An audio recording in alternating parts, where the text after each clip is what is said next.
The heat source matching strategy consists in connecting just a limited amount of buildings to the heat source. This will depend on the actual size of the heat source. For this exercise, we're going to use 4 megawatts. So, the first step is to create a new set of rules. Distribution only. In the Distribution tab, we're going to select the following parameters. And finally, we'll calculate the network.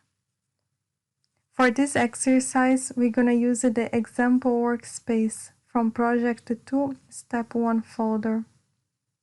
Let's do this together. I'll open my QGIS.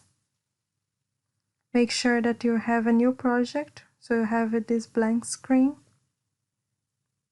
Let's open the workspace.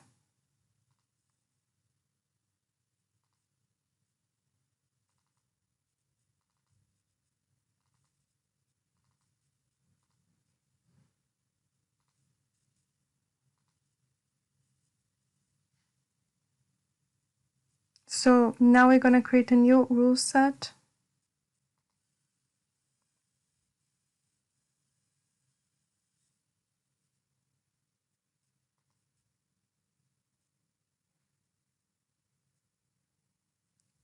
That's okay. In the Distribution tab,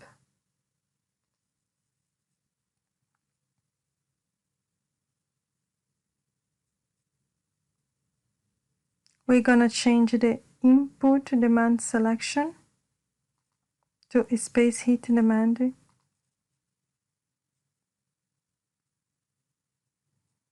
The strategy, instead of single cluster, it's going to be heat source matching strategy.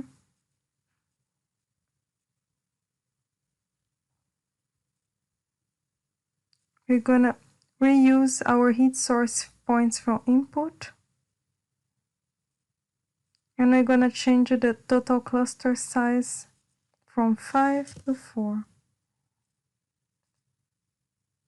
Here, for example, you could also from 4.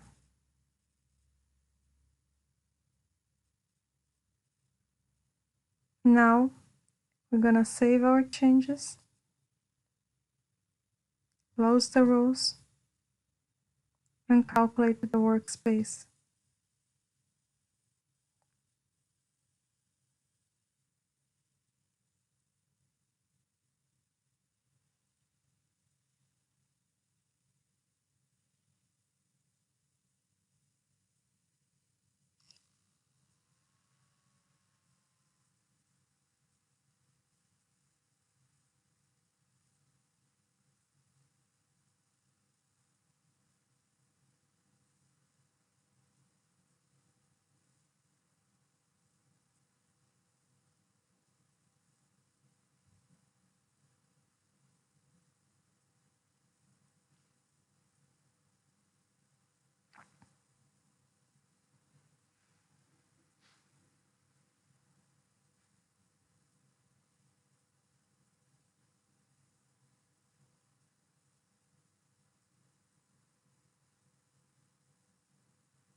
So, in our results, you can see that not all the buildings were connected to the heat source.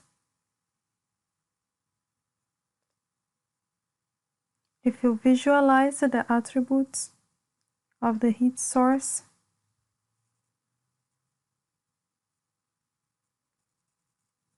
you will see that the sum of the simultaneity demand is 4,000. And this corresponds to the maximum capacity of our heat source. And this concludes our exercise, Step 1, Heat Source Matching. Thank you for watching.